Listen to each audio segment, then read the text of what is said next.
2 cup Gobindobhog চাল নিলাম। চালটাকে দেখে ভালোভাবে ধুয়ে নিলাম। আর এইদিকে কাজু কিশমিশ বার করে নিলাম।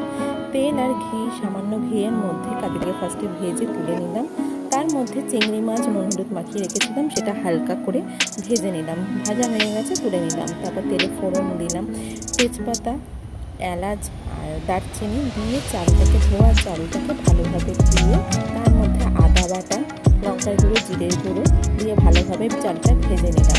এদিকে সসপ্যানে 2 কাপ চালের জন্য 4 কাপ জল গরম করে নিলাম। ওই গরম জলটা দিয়ে প্রথমে 2 কাপ জল দিয়ে ভালোভাবে 5 মিনিটের জন্য মাইক্রোওয়েভ করে নিলাম। তারপর এটা নামিয়ে ওই ভেজে রাখা কাজু কিশমিশ, কাঁচা লঙ্কা, একটু মিষ্টি আর সামান্য একটু ঘি দিয়ে ভালোভাবে নাড়িয়ে আবার বাকি 2 কাপ জল দিয়ে মাইক্রোওয়েভে 5 মিনিট বসিয়ে দিলাম।